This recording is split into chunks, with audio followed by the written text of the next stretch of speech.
15 degrees, you can see your breath. Out here in the lake effect, breaking tables like it's poetry. Where else would you rather be? Pinto Ron, Elvis in the late poncho. The members that you need to know. 'Cause once you out here now, your family. Where else would you rather be? Where else would you rather be? Welcome into the Nickel City Crew. I am your host, Rob Crippen. Please like us on Facebook and follow us on Instagram and Twitter at Nickel City Crew. This episode, along with all of our episodes, are presented by Crippen Legacy Entertainment here on Spreaker and StreamYard. We're so glad that you're joining us for some of your Buffalo Bills and NFL content again today. And as always, these are my Bills thoughts said out loud. It's a vibe so ridiculous. Since 12 plus 83 was 6. The shout rocking like a symphony. Where else would you rather be? All right, let's get straight to it. I'm really excited for tonight's episode, to be honest. DT and I have joked over the years about how these sessions are sometimes therapeutic, for sure, in the sports sense. And sometimes you just got to get stuff off your chest. I know that I'm guilty of that for sure. And there's a few things to unpack tonight. Joining me, as always, my co-host, riding shotgun, Adam Dump Truck Rupsick. Check him out on Instagram and Twitter at Adam Rupsick, RUPCZYK. Holla at the crew, DT. It seems like every year we get a little stumbling block at the beginning of the year, and we got to work through it, man. Let's talk through this shit tonight, man. What's good? Nickel City, what's up? Happy Thursday, Rob. Happy Thursday, man.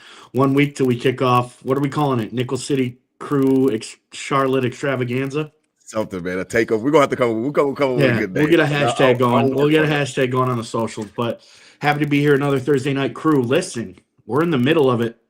Bye week, a good air, like you said. Let's therapy. Let's get through this. Couple days now, we let it set in. We got a whole week and a half till we kick again. So let's get through this. Sky's not falling, but a lot to address.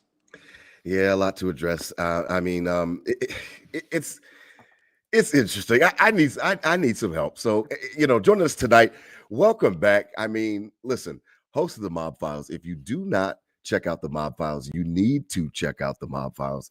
My man Sheed. Check him out on Instagram and Twitter at Sheed808. Holla at the crew. Sheed, what's good? Welcome back. Hey, Rob, thanks for having me back. Good to see you. Good to see you, DT, as well, man. I'm happy to be on your show. Host of the Mob Files. You can check me out, Sheed808 if you don't already follow me, man. Let's get into it. All right. Well, let's get into it. I named the episode the way that I did for a specific reason. And DT knows about my disdain for Everybody Eats. But here's why I named the episode the way that I did, because really right after Stephon Diggs was traded and this whole philosophy that Joe Brady was kind of bringing into fruition came to be, I started to view Everybody Eats as a poison, because what would happen is that it had now morphed into a situation where Josh Allen he could do everything. I mean, he's Superman. He could put on the cape. What happened after 14 leaves is that, well, listen, Josh won the MVP. We put up 30 points a game, like Brandon Bean boasted on WGR. He could do it all. Listen, let's just let Josh do it all, and let's not really worry about the weaponry that he has around him, because of the fact that Josh can handle it. I mean, he's got broad shoulders. He can handle it. And what I had been saying most recently on Twitter, DT, was that this has started to morph into a poison, because it's tricking the fan base into thinking that Josh Allen doesn't need help. Josh Allen doesn't need things on his side. Sheed, if you could speak to it a little bit, because for me, Everybody Eats was always a problem, but I had to shut up last year. I had to be quiet because of the fact that they go all the way to the AFC Championship game and obviously lose to Kansas City again. But, you get the MVP crowned, and I had to be quiet. But I warned everyone that if things started to go haywire, I was going to be back, and they had to show me again in another year. This was not good. Bills lost to the Atlanta Falcons 24-14. It was not good on offense. I think it's a poison, man. I think that this is a poison. Well,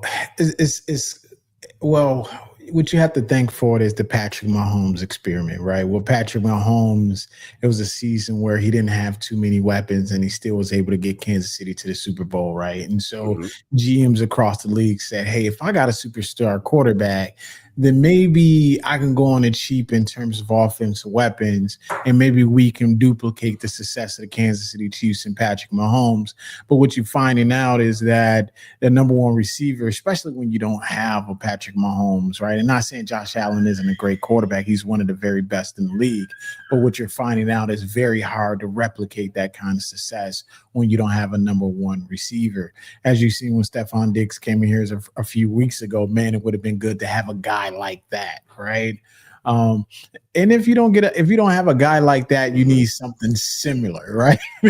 you don't have to have a Ferrari, but you need a Mercedes, a BMW, something that has something under the hood that everybody has to respect. DT, you know that I've been preaching on this a little bit, and I mean McDermott called it too cute a couple weeks ago, and then I mean last week we were doing end arounds to Elijah Moore on fourth and short. I mean I don't. And this is a weird thing. We're gonna get to Brady, but everybody eats has almost made it feel like Josh can do everything and he can lift and he's the tide that raises all boats. I never bought it. Last year I had to be quiet, DT. I'm starting to make some noise again, man. I don't like it. Rightfully so, but I think, I'll devil's advocate this and we'll roll it back a little bit. The 53-man roster, the coaches, the Brandon Beans, the Terry Pagulas, this whole team, one organization. Monday night, nobody did a single thing to help anybody else out. The coaches didn't call a great game. Offense, defense, special teams, head coach.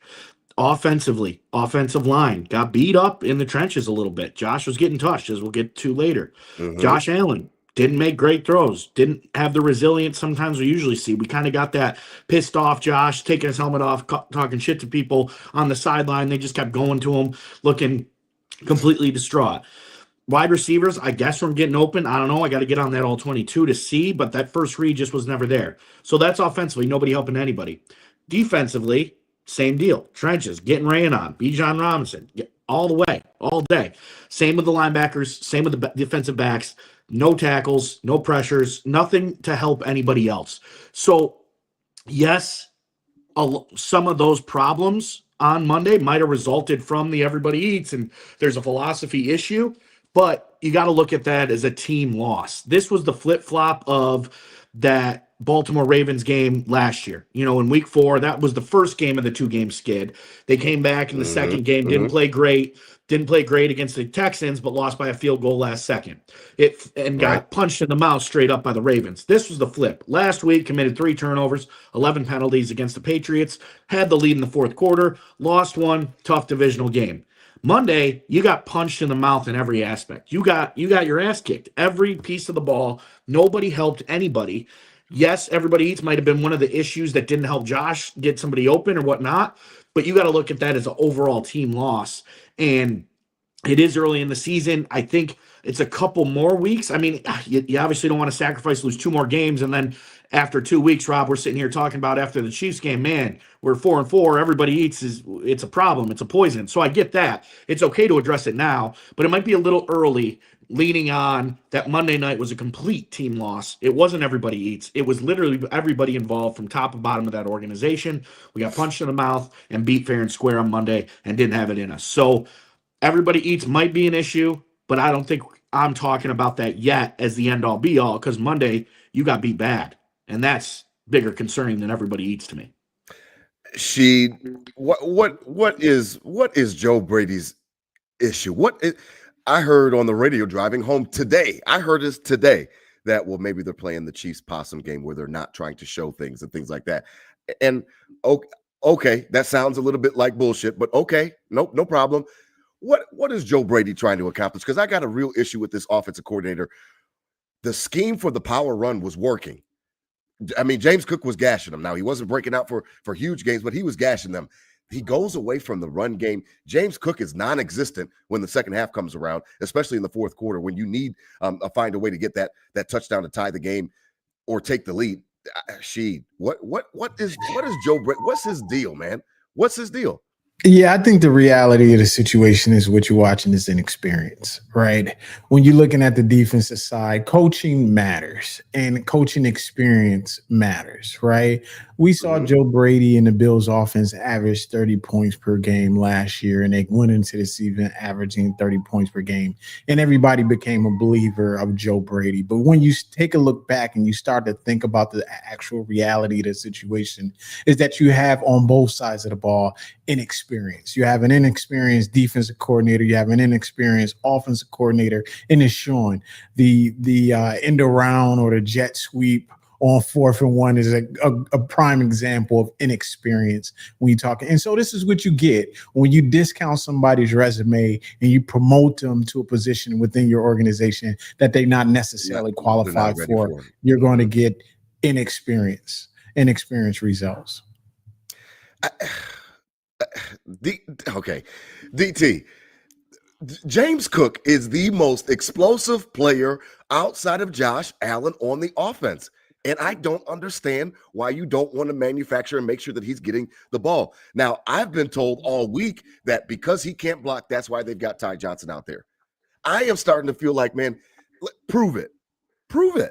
Show me that. Show me a protection breakdown. The Falcons were blitzing all of the time, so that should have been something that we were anticipating because we talked about it. They were the number one blitz team, happy team coming into that game. It just seems like a situation where, I mean, I don't want to hear that shit anymore, DT. Like I don't want to hear that James Cook can't block on 3rd down.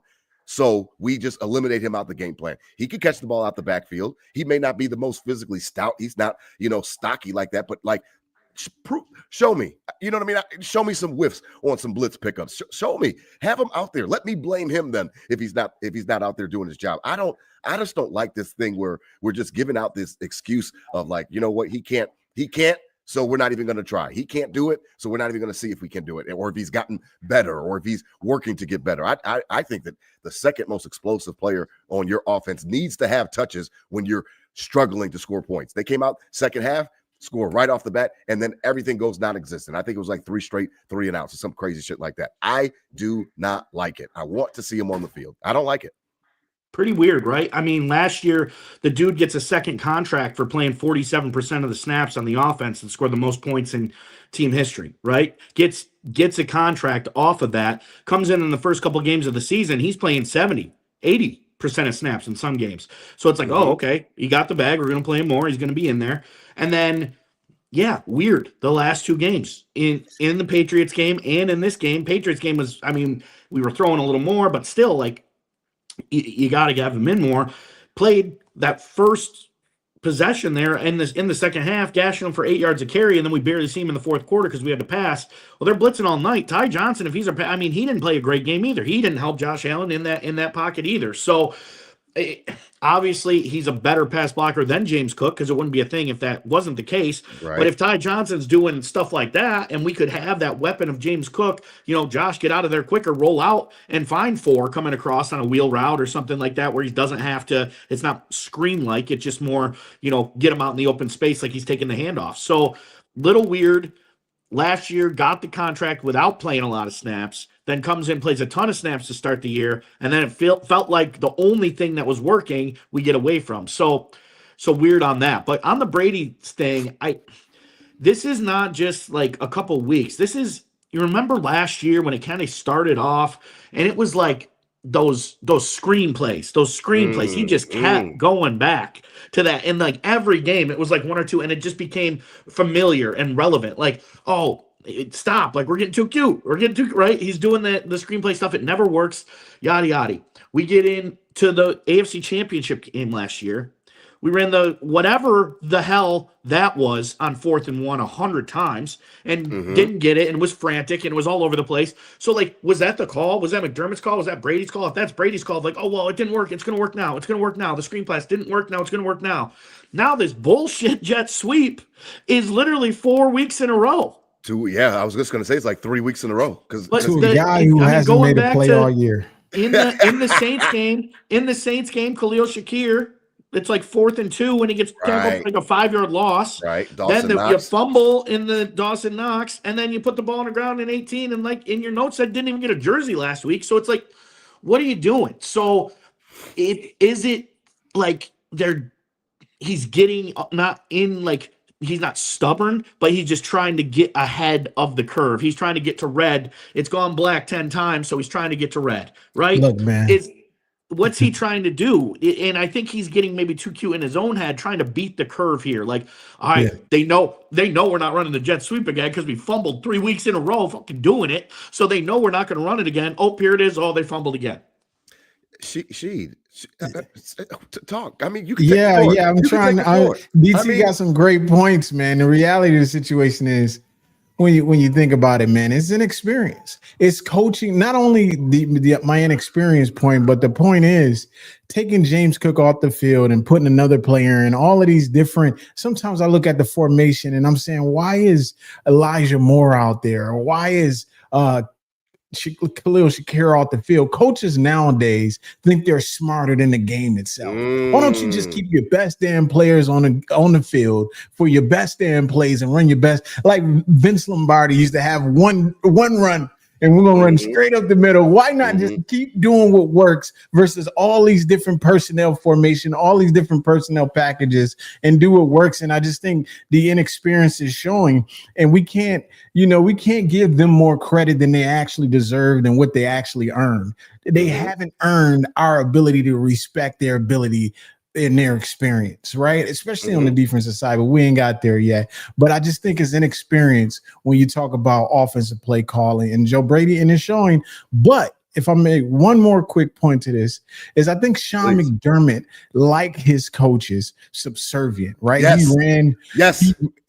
He ran the coach at the New York, ran him out of town. Ran Frazier out of town. Run everybody who can stand up to you, who got some NFL experience, who can talk back to you. Run them out of town, and therefore you get some younger guys who you mentored, and then you kind of got what you want, and you're the man. And that's the reality. That's the problem, and that's the reality of the situation as I see it. Wow, that and Ty Dunn spoke to that, DT, when you called it that hit piece, and you know I love my boy Ty Dunn. Shout out to Ty Dunn. But listen, the reason that I love the piece so much is because he's gritty. Ty does the work. Ty goes behind the scenes. He asks players. He asks players on the team. He asks former employees. So when everybody wanted to call it a hit piece, and I'm not taking shots at you, DT, but what my point is that you get the real truth. And you definitely do get the real truth when he goes and he starts to dig. And what did everybody say about that article was that one of the things that rubbed a lot of the players the wrong way was then when McDermott, it seemed like he was a little bit perturbed and he was a little bit taken aback by all the praise that Chad Hall was getting. And then I think they something in the parking lot was in there talking about how, he was like, he didn't like the fact that all these players are giving all this little credit to Chad Hall, the wide receivers coach, and he nipped that shit right in the bud. And you laugh at DT, but I have heard it before on Twitter Spaces. Shout out to our boy Whittle, who also hosts a lot of stuff on those Twitter Spaces. I heard a guy come on there one time, former military man, and he was talking exactly about what she said and said McDermott likes underlings. He likes people below him so that way he can dictate what he wants. He doesn't want anybody to stand up to him. Man, that just resonated with me, Sheen. Rob, if I could say one more to this point, DT, and I'm going to get off the mic, get off the stage really fast. One more thing to this point. But if you notice, and I watch these press conferences very closely, he hasn't said a word negative about Bobby Babbage. His mentor, his clone, hasn't said anything slightly or remotely. That's his protege. Anything wrong about Bobby Babbage, but they fired Ken Dorsey for less last year or the year before. They fired him for less when there was 12 men on the field. That's now check this out. Check this out. Now Joe Brady is going a little bit rogue in his play calling and all of something. Oh, this is too cute. I talked to him about James, and next thing you know, he's out the door. Anytime anybody do something that's just outside of what Sean McDermott likes, you got a problem. And he's selling. He's done sold people to drought fear, and he's selling to people this bridge to nowhere, and everybody keep buying it. Sorry. DT, speak to it. You were just laughing a little bit about that Ty Dunn, but I love my boy Ty Dunn. I mean, I've seen this. I've seen this out of him before with how he did Frazier dirty as fuck when he told him, come back, but you're not calling plays. Like what? So all you try to do is just fire him without firing, so you don't have to say that you fired him. Like, come on, man. Yeah. That's weak, man. That shit is weak. I'd agree. He's always looked for a scapegoat. When push comes to shove, he's really never taken responsibility. And the biggest situation of all time is 13 We don't even know what seconds. happened in 13 seconds. We still And don't know. even if it wasn't his fault, a true, I think a true leader and coach would say that's 100% my fault. That's got to be handled better as the head coach of a football team in that situation. We got to handle that better. And it was sketchy. And so we've known this, right? He's looked for scapegoats. He's not always thrown under the bus, but when the fire's the hottest, he tends to, say some off-color stuff, to say some, he knows how I feel about Joe Brady this week, right? Yes. But yes. I like Sheet's point in saying that the older NFL experience is out of there. It's the young up and comers. Okay, we got to follow Coach McDermott, but this whole situation isn't here without McDermott, and we can all say that. Like, this is a culture. This is a whole thing that people buy into, and this is why we're winning. And maybe because the talent isn't that good, and we're starting to see that a little more, but it hasn't been that good the past year, and we just make it happen because of this culture and because of Josh Allen, right? But these dudes are doing, that's what Sean McDermott, like, structured, run the ball, do this, and Joe Brady's doing, okay, this is going to work, we're going to keep doing it. And like, that same type of mindset is definitely given in from the head coach, but that's unless it's a very experienced coaching staff. But I mean, I get it. And a lot of these coaches are in these roles, but there's a lot of coaches that are very successful at OC, and Sean McVay, a head coach at, 36 years old. Joe Brady's 36 and he's been a grad assistant. He's the betting favorite to be the next head coach at Penn State, a massive program. Like, I get college and NFL are different, but like the experience, like, bro, like I get it, but if you might just not be good. If sometimes you're a late bloomer, sometimes you need the experience, but it's not like he's just, yes, he's young, but it's not like he just started coaching. He's the betting favorite to be the best coach, not the best coach, but I understand what you hired to a huge program. So I think it's a mix of a lot of those things of, you can't are you have trying your to cake say and that eat this is a McDermott initiative? You can't have your cake and eat it too if you're McDermott. Orders. But this is because of the inexperience. They're kind of just falling in line to this McDermott MO. And I don't think it's necessarily Sean McDermott, you step into my office, look into my crystal ball, like going full villain mode. But I think it's them just, okay, we're unexperienced. These guys win 13 games a year. Coach McDermott, everyone respects. Let's just kind of do what he does. Oof. I do agree with most of what you said, DT. I do agree with most of what you said. However, when you said that we're not winning without we're not winning without Josh Allen, right? Let's not forget Sean McDermott is the guy who decided that Nathan Peterman was the best quarterback that the Bills had on the roster when you had a rookie Josh Allen. Let's not forget his blunders. Like, this guy, and that's part of it. We got fears of the Patriots and Drake May going for the next 15 years on us, and we like, wait, let's hold it together. Is it the culture? Here's the problem with the culture, DT. Talk to us. We ain't got no dogs. We ain't got enough dogs. Where's my dogs that they're gonna say if it ain't wearing blue, hit everything moving.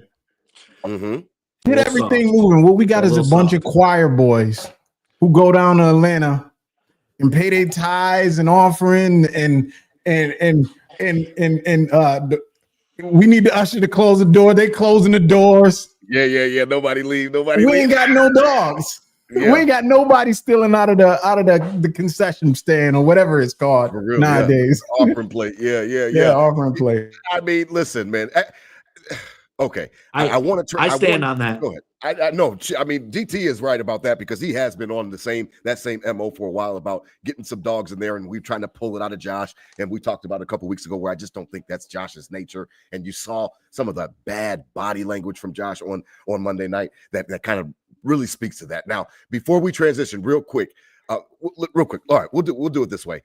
Tonight's episode is presented by Taste of Buffalo Pizzeria, along with our friends over at the I-86 After Dark Podcast Network. Listen, head over, check out I-86 Podcast Network. We're now simulcasting on their network. I like those boys over there.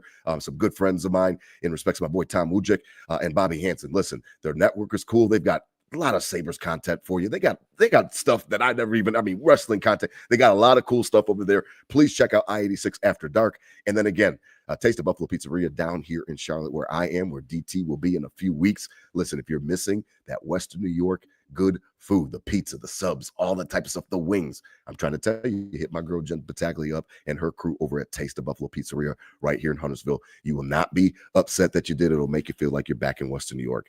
All right, before we flip to D, this would be a disservice if I don't keep it funky. I have to keep it funky. I have to keep it funky. Something is going on with 17. Now, I don't know, okay? I know that on Twitter, a lot of people were talking, and I think I would hope that a lot of Bills Mafia is more tongue-in-cheek. They talked about how he sat down with Marty Smith, and they posted that, DT. I don't know if you saw it, but it was right before the game, and he was talking about his wife, and he's a newlywed, and he was talking about how, she convinced him and kind of let him know that he's more than just a football player and stuff like that. So I'm not even trying to get into all that part. I don't think that it's anything about that. Congratulations again to the Allens.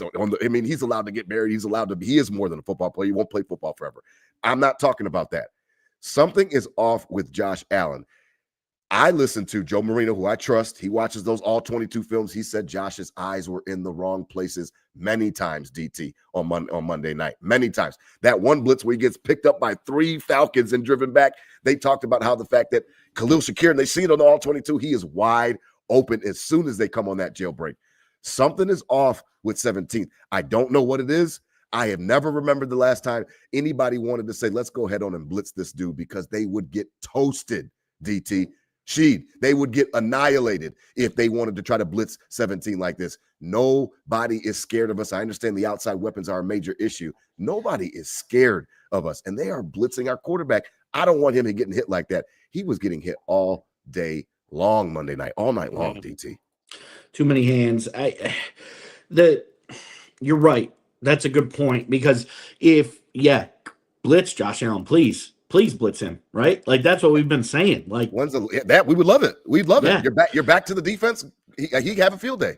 Yeah, and Monday didn't look great with that, but there was also, it just seemed like that first read just was never there all night either. Okay. I don't think he got the ball out on the first read at all. And that might be some of him, and that might be some of people just not being there and scheme and getting open. And then, and the inexperienced Joe Brady needs to start throwing some layups in to get in a rhythm, get it going, right? Right. Mm-hmm. But that was my argument when you started talking about this. But then you brought up the blitz thing, and it was like, we hold this dude to such a high standard because he's shown us time and time again that he can live up to it. And blitzing is like rule 1A. You don't blitz him. Like, you're an idiot if you do. And they did every play and got to him and made it happen. So it's, I think, again, going to my first point of the show, a mix of the whole entire team, nobody helping anybody out. Joe Brady didn't help out with the play calling there. Josh Allen didn't help out by being a dog and a Superman, and the offensive line, didn't necessarily do the best in picking all of them up. But that is a great point, that this is a no-brainer, and it's happening very easily with one of, and then it's a good defense, but come on, they're not a Super Bowl contender. They're not a defense that's you're worried about, and they're coming at you guns blazing with no fear. So nothing's off. I just think maybe a little slump, maybe a lot of that, shit is the biggest it's ever been around him. And, coming off the MVP and coming off, all right, we need to win that Super Bowl. So you got to have longevity, and you got to, and it's just bigger. Okay, now this is real. I need to preserve myself. I need to be okay for this city. And maybe, that's something, but if he has also shown us anything in his career, it's that he's extremely coachable, and he learns and gets better and better and better. So if that is the hurdle he is facing right now, and he falters a little bit at this point in the season, take this bye week. That dude said it with the cameras around him. He says it takes these dudes 3 months to correct. It takes this dude 2 reps. I think it's the same in his head too. I think that's why he's on certified high IQ level. He's just one of those goofy geniuses. And so if this is all getting to his head and it's getting him off a little, and he's second guessing where he used to just put it in there, hopefully he can learn quick from it and move on. And we've seen him do that, time in and time out. But great point about the blitz, because that's it's not even something that's in the also don't blitz him. It's it's number one. It's the first thing. So that's a good point. What's going on with 17? Do you notice anything different? His body language was completely shitty, by the way. Now, obviously, we don't see him. We're not at the stadium in the Mercedes-Benz. We don't watch him from the sideline, but his body language was not good. You could tell he was frustrated. You could tell that the one time when he threw the pick, he literally just looked at this. I was like, I don't see that out of him very often. You know what I mean? Like, is it something off? Is it? What's going on, man? Is it Brady? I just think for me, I kind of agree. I agree with DT. It's early, right? We're only 6 games in, right? It's still early. I think though, what you're watching, especially in the Atlanta game and then the Patriots game, is he was pressing a little bit, right? Those interceptions, trying to get the ball to secure. I don't really want to say, there's something specific off. I just want to say, hey, these are 2 games. Here's Josh Allen. He's the MVP. He's going to be back on this game. Now, I think he's pressing. I think Josh, he does watch the flip pass that he did out to Ty Johnson. He didn't have to do that, right? So he watches and he wants the highlights and things. It was one year he was doing on his Instagram, like the highlights of himself.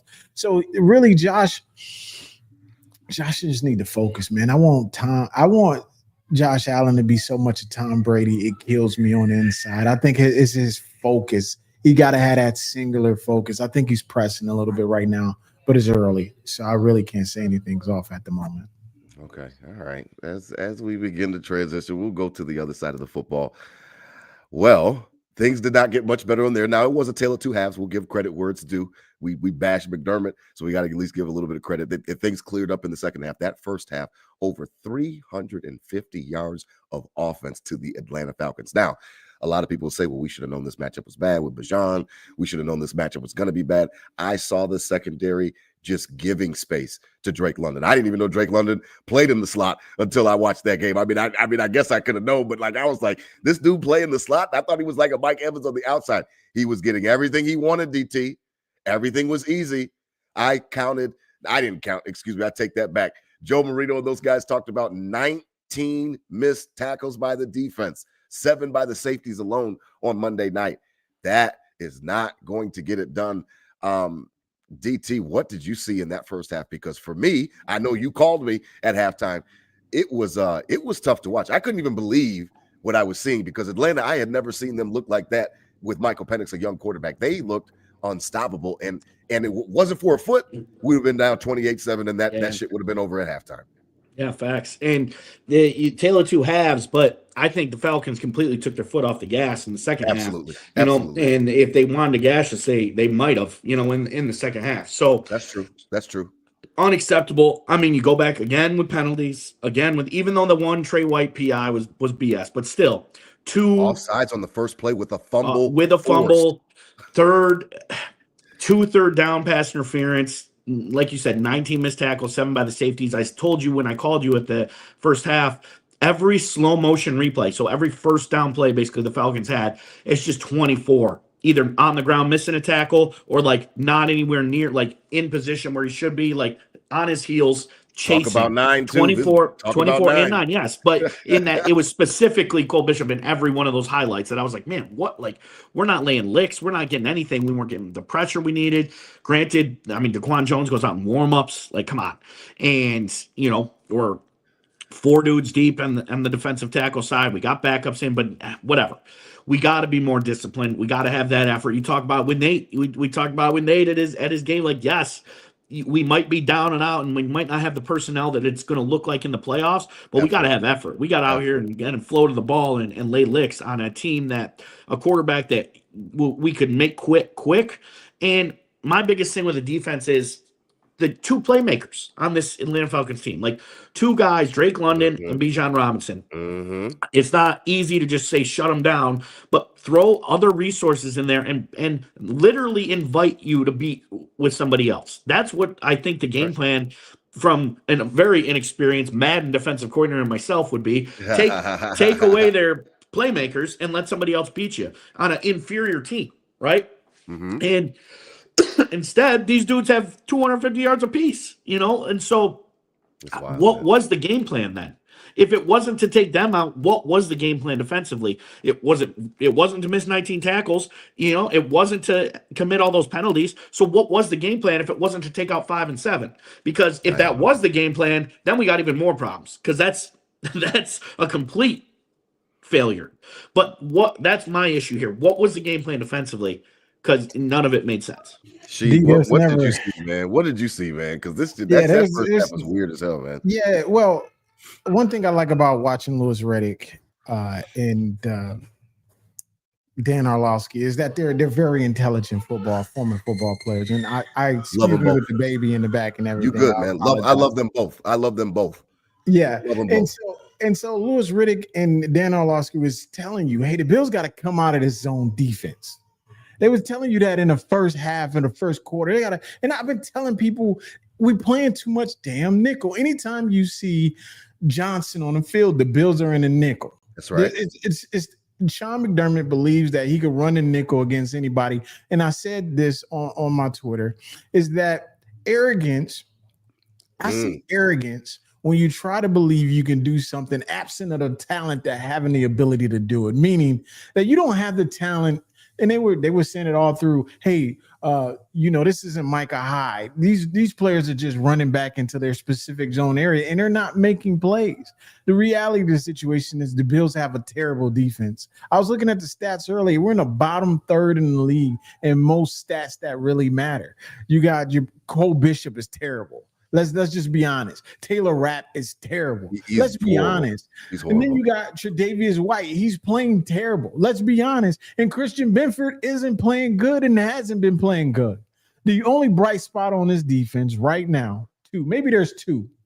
Joey Bosa, Ed Oliver, and Deion Walker. And Deion doing his thing. Mm-hmm. And the rest is like, what do you do? And then you got Bobby Babbage. What do we?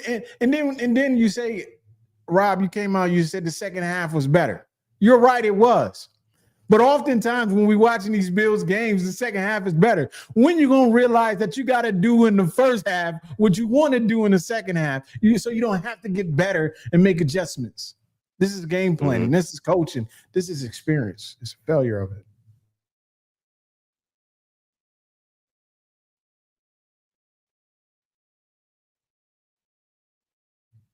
I think Rob froze. Rob, are you froze? Yeah, I mean, it's just so weird. Yeah, no, I'm good. I'm here. I don't know what's going on, man. But yeah, I mean, it's so weird because DT said, "What was the game plan? What was the game plan?" And I don't really understand, because when they started playing man, they got better. Like things got better. The whole started to I just don't get what they were trying to accomplish. I think that that's my main problem, is that maybe it is McDermott arrogance, because he does not come out of nickel. He loves to play zone. It's that bend don't break. And I understand that they don't have Mad Max, and I understand that Trey is older. But if something is not working, you have got to do something different. And they were just getting tuned up all half long. Drake London looked like the second coming of I don't know who. I mean, Randy, it was ridiculous seeing how open he was on all of these zone routes where he was just finding space. Hey, Rob, can you define what does bend don't break mean? Define that for me. I guess his philosophy is, we'll let you get your yards between the 20s. When you get down to the red zone, you are not scoring on us. And that's been one of the philosophies that he's had since the beginning. Even when Leslie Frazier was here, it was more of a bend don't break. We're not going to make mistakes. We're not going to get beat over the top. You're not going to take the top of off of our defense. And when you get down in the red zone, we're going to bow up. And none of that shit is working right now. What bow? I haven't seen no bow. All I see is Bijan. Robinson is his name, and he's going for 80. It was ridiculous. And I don't DT. I mean, listen, I think the main problem that I have, DT, about it is that, what do I get beat down with immediately on Twitter is that we are injured. And I am like, man, we are not the only football team in the National Football League that is dealing with injuries. And when it is your side of the ball, I expect something different. He put it in his post-game press conference. I was right on his ass. As soon as he said it, he snuck it in there. And he talked about, oh yeah, we're fighting through stuff, and we're fighting through this, and we're fighting through injury. And I was like, nope, don't want to hear it. Don't want to hear it. when it's your side of the ball, DT, I can't every year, DT, we're going to just give him an excuse of injuries every year. When San Francisco's coming out with all these guys hurt, still winning games, beating the Rams. When you know what I mean, like the Bucks have nobody for Baker to throw to. Still bombs over Baghdad. I cannot give him. I can't give him the injury thing. Not every year, DT. Not every single year. That's fair, but have this now. This is probably the worst you felt about a Sean McDermott defense. Would you both agree to that? Yeah. Right now, today. This is that. probably the worst you feel of a Sean McDermott defense in this whole tenure. Okay, so if it is like Sheed said earlier, if it is trying to just do something that you don't have the talent to do and you just keep trying to do it, then that's bad coaching and you deserve to be, ridiculed and maybe fired because of it. But this is an opportunity to be, to show that you are a good coach, especially on the defensive side of the ball. You are outmatched on talent defensively. That is shown. I mean, too many young guys. Hopefully these guys come back after the suspension. Yeah, Bash Brothers come back. Mm-hmm. And they, make a difference and we can hold a little longer and be a little better with what we have.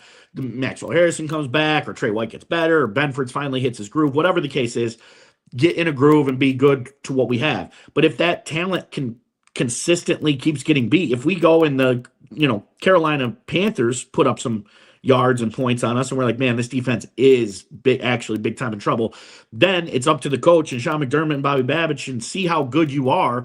You're going to have to start changing philosophy into mind control. You're going to have to show, you're going to have to be masking stuff. You're going to have to show different coverages and then be in a different one. You're going to have to trick other teams because you're not going to be able to beat them physically, on the field. So that's going to be, I think, an opportunity where we feel the worst right now we ever have about a Sean McDermott defense. Mm-hmm. So it either comes together like it has the last 7 years with kind of what we have and it falls in place, bend, don't break, whatever. And that's what we get. Or they continue to look like this every week and it's like, this dude's got to go. Or he comes out and says, all right, we're going to change up the philosophy. We're going to give you different looks. We're going to blitz more. We're going to pull this guy back. We're going to put this guy in coverage. Yeah, and completely change up mind control because you can't be there talented, and then they succeed with it. That's a hell of a job coaching, and that's why he is a defensive mastermind. So 3 options there. But what we see the past couple of weeks obviously is unacceptable.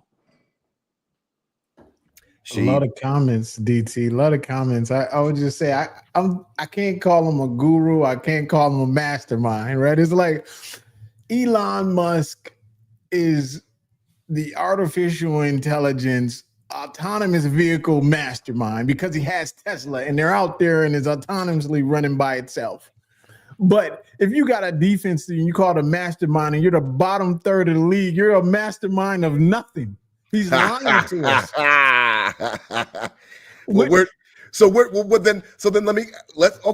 Let's be fair for the people that bash me on the head sheet on Twitter with injuries. So how much is it on injuries then? Is it because we're hurt? So when everybody gets back, so Bash Brothers come back against Carolina. We've got Mad Max on the clock. Maybe he can make it back for Kansas City. Maybe not. Maybe the week after. Who else are we waiting on? Okay. Maybe Daquan Jones is not really seriously injured. He's got, he got a calf. Maybe he misses the Carolina game. We've got the bye week built in right now. When everybody's healthy, is everything okay? How many years are we going to keep playing the same record and expecting something different and then giving the person a pass because of the same old reasons we gave him a pass last year? At what point do we say, okay, cool, yeah, you didn't have your full complement of guys, but it's time for us to make a change, buddy. Okay? And maybe you're responsible for the strength and conditioning coaching staff as well, and these guys are getting soft injuries ultimately, and not saying you can control things of soft tissue injuries, things of that nature, but ultimately maybe there's something there. If year after year your guys cannot stay healthy, maybe it's the way they practice, maybe it's the way they're in the weight room, maybe it's nutrition. I'm no longer absolving him of the responsibility of not being able to get it done irrespective of injuries. I get it. Injuries matters, talent matters on the field, but he's run out of excuses. We hear it all.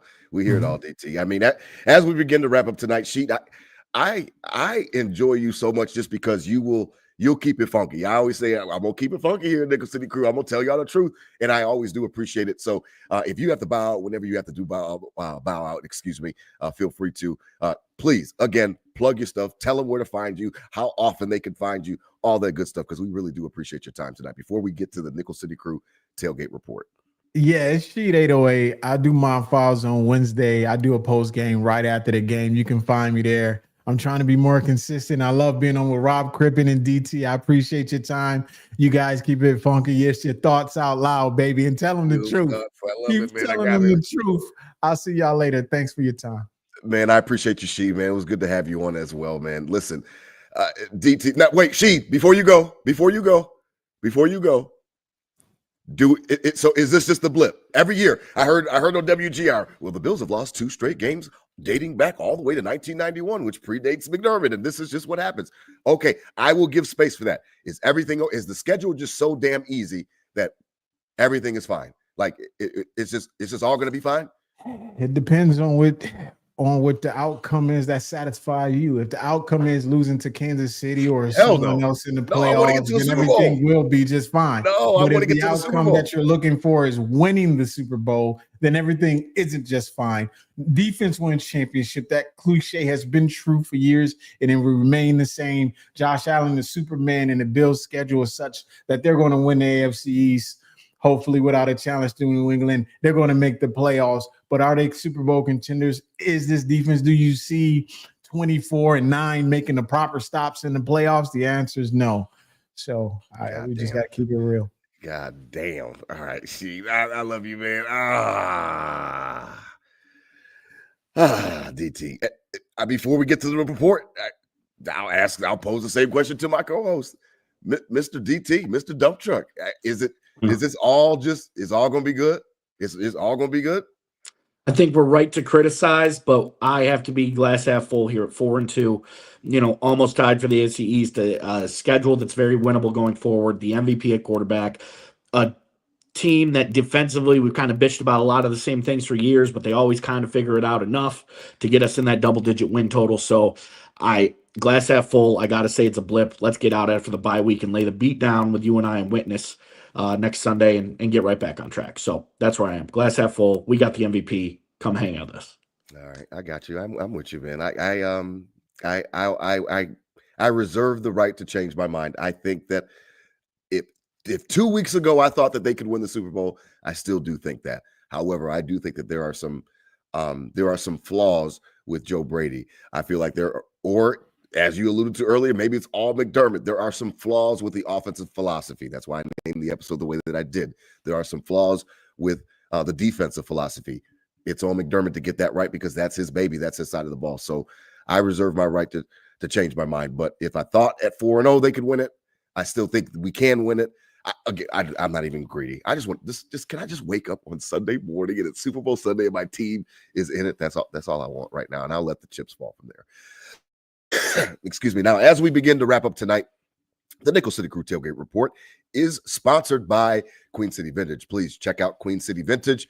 Listen, they've got everything that you need for all the Buffalo Bills, Buffalo Sabres, all of the old swag, the drip, as the kids say. They got it all for you. Check out our buddy Nick. He's got a great actual storefront right there on Elmwood across from 40 Thieves. Listen, check them out. They've got everything that you need. It's Queen_City_Vintage. Check them out on Instagram and Twitter. Listen, they have everything that you need. DT, talk to me about everything that you had going on, because I know on my end it was a absolute shit show on Monday. I will get to it. I'm giving you the floor because you're still on the mayor tour. You're still doing everything. I know that you had the wedding and Kai and Paige. Shout out to the Andersons. You've been everywhere kissing babies and shaking hands. Yeah. Monday was a shit show. I'll go last. Okay. All right. I'll start it off as Nickel City knows.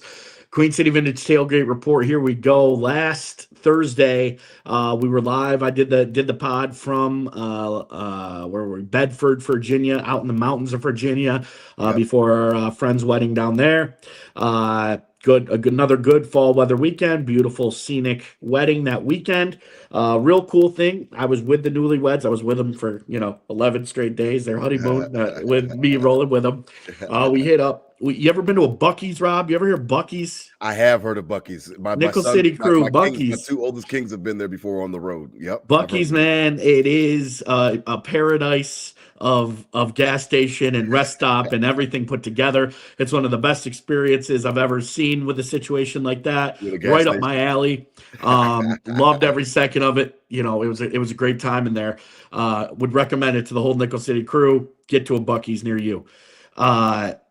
That was stopped because we had to get some tailgate stuff to go up, and we hit Penn State this weekend. Their homecoming. It was right on our way up. Me, Kai, and Paige, the newlyweds, and I, like it was all week, rolled up to Penn State. Their homecoming against Northwestern. Word? It was bumping. Word? Similar game. I've been to a few Penn State games. Shout out Day, but this was the first time I actually went and like tailgated, and Yeah. like walked through the tailgate. Was It that gave me Beaver big. Stadium, right? Beaver Stadium. Yep, I think Beaver it's called? Stadium, 110,000, and it was homecoming. I think there was 108 in the stadium for homecoming, Lord even though have they've been mercy. sucking. Lord It was have all, mercy. we were tailgating next to alumni from all over, and it gave me real Bills Mafia vibes, Rob. It was what's out up. in the field. Yeah, It they're in wasn't the as mountains. crazy. Yeah. Wasn't as crazy, but people, as you started getting closer to the stadium, you started seeing the setups, and there was some, they're professionals out there, just like the Mafia is at some points too. There's some diehards that have been going to Penn State games for 40, 50 years, and it showed. They had some nice setups. So got into that stadium, homecoming, beautiful day. That's just awesome. Big Ten ball, the band's going, the crowd into it. But Penn State stinks, and they fired Franklin right in front of us, $48 basically. million buyout. Yep, That is shit. ridiculous. I want to get fired for that. And I know, that's crazy. fired Franklin in front of us. Drew Ayler's leg snap in front of us. That's crazy. Yeah, Quite a ankle. wild game. And shout out Northwestern came in there with 108,000 and took care of business on their homecoming. So that was a nice cap to their wedding the week before, the traveling to Virginia the next week. Boom, end it with Penn State. And then got back to work on Monday, and definitely was a little foggy. Got to the game, real kind of slow roll. Had a few of the boys over, and just watched kind of the massacre. Oh wow. On my end, listen, it's funny because on my end, I've got the ticket and stuff like that. So got the ticket, and it's supposed to work at multiple houses. So I hook up Nate because of the fact that he watches every game with me. I'm like, so listen, so like Saturday, I was like, listen, just watch the game with your mom. You know what I mean? You never watch any game with her. Like, go over there and watch it, and because it's her night or whatever. So I don't have the Kings on Monday. So I was like, you know what? Watch the game with your mother. So I get a call. Dad, it's not working. I'm like, like what? I'm in the shed. I'm chilling. I'm smoking, chilling. I'm like, it's working fine for me. He's like, Dad, it's not working. I'm like, man, listen, I don't know what you want me to do right now, but tell me what you want me to do. Hurry up, because we're getting beat, and I'm a little bit on edge. I'm like, what's up, man? He's like, okay, Mom says that she can fix it. Mom says she can fix it. They can't fix it. Then Bobby's got a 7:45 soccer practice on a school night. I have no idea why they do that to those kids. So she's rushing him out. He calls. I call him back. I'm like, did you get it working? He's crying. And I'm like, okay, I can't do this. Like, you know what I mean? So I rush over there because we live close. Rush over there, grab him, bring him back here. We're still losing. I'm like, all right, it's all good.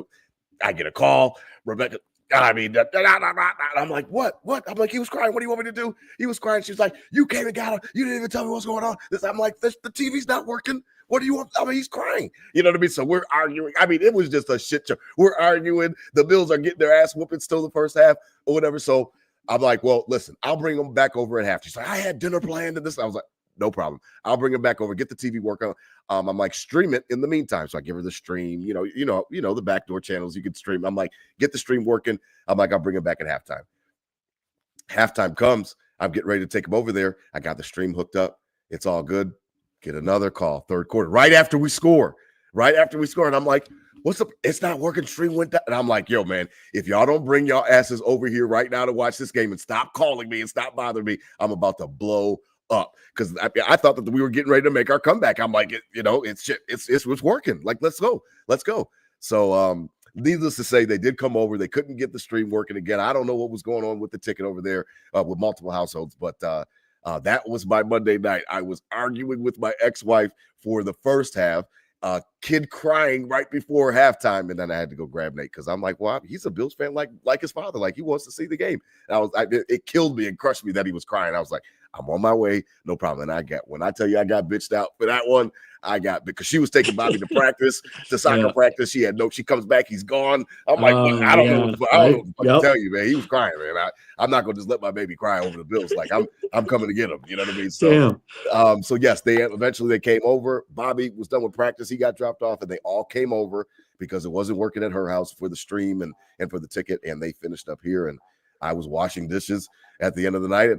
By the time the fourth quarter was around, and I was just like, this is deja vu. I'm like, and that's what I posted out there this week. Shout out to Olivia Nagel. Like, this just felt like deja vu. It was a weird, eerie feeling, DT, because we remember those back-to-back games last year. We remember, going out and getting Cooper. And if the wide receivers can't separate, why are you throwing sideline deep balls to Keon Coleman that are not? If somebody else calls those 50-50 balls one more fucking time, those are not 50-50 balls. Those are like 20-80 balls or 15, 85. Like, it's not, those are not 50-50 balls, even close.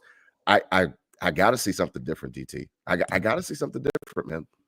Yeah, we've talked about the last couple of weeks. Film can't be fun the past few weeks. The past 3-4, film can't be fun. A lot of missed assignments, a lot of discipline stuff that a bye week usually can fix. Get some guys back healthy. If something is off with 17, get it right in this bye week. It was off. He's watching that film and the game cast of him, literally, looking like a wounded deer on the sideline every single possession. That's what I was asking. He had the ball. The MVP had the ball in his hands down one possession 8 times on Monday night, Rob. Wow. So that's what it comes down to. We got to put the ball in the end zone. We got to get 3. 8 times down in points. He got the ball 8 times. One possession. Yeah. Lord have mercy. I didn't even know it was that bad. Yeah. So it needs to button up from everybody. I said in the beginning of the show, nobody helped anybody from Terry Pagula down to the punter of this game. Nobody helped anybody. So let's get it right. Use the bye week for what bye weeks are used for and come out. Sean McDermott 8-0 out of the bye. Josh Allen 7-0 out of the bye. Nickel City Crew down in CLT. Let's get back. I can't wait. Yeah, now that is going to be epic for sure because we are on a bye week, Nickel City Crew. So we will take a break unless Brandon Bean makes a trade. We're going to take our own bye week as well this week. So no show next Thursday unless there's a trade. If there's a trade, you already know my Black is going to be on here. Ready to talk about it. I will definitely be on here with or without DT. I know he's busy, but yes, Nickel City Crew, it is right around the corner. DT, our creative director, Olivia Nagel, shout out to her. They will be in the building. They will literally be in my building here in Charlotte at my house. I've got the Airbnb right out back, and I can't wait for it. That'll be an epic tailgate report. We've got some stuff lined up for you guys, Nickel City Crew, on that, so stay tuned. We will be starting to post stuff this coming up week. Again, shout out to Olivia. She'll help us promote. But listen, DT is going to be in the building, Nickel City Crew. He's going to be right here with me. Again, we got some stuff planned for that Friday night show, when they get in town. But listen, I'm really excited about it. This was kind of a bummer to have a loss coming off of it, but hey, the flip side of that coin is that the Bills should be plenty pissed off coming off the bye week, and they should put on the show right here at Bank of America Stadium down here in Charlotte, where I am, DT.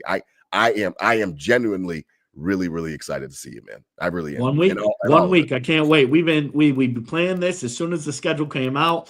Can't wait. It's going to be an epic time. Can't wait to get down there and see the family, and get back on the winning track. It's 1 week away. 1 week from tomorrow, we're down. So yeah, we'll be live out there. Listen, Bills Mafia, again, out there, Nickel City Crew, spread love, not hate. Listen, you got the bye week.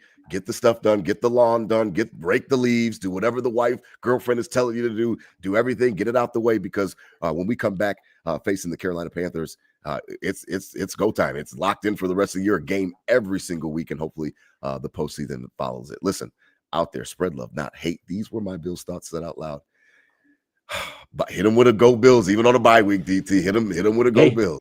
Hey, bye week. We'll stay 4-2. Quick shout out, NW football, Northwestern Wildcat football down in Albion, Pennsylvania. Head coached by Big Ben, our pride and joy, running the 1s and 2s at the tailgates.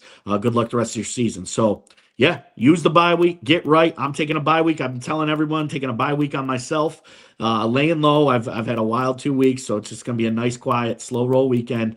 Let's get ourselves right. Get ready for CLT. Nickel City crew, we will see you not this week coming up Thursday, but the following Friday. We got something special for you. DT in the building, literally down here in Charlotte. Out there, man. Spread love, not hate. These were my Bills thoughts and out loud. Go Bills. Go Bills.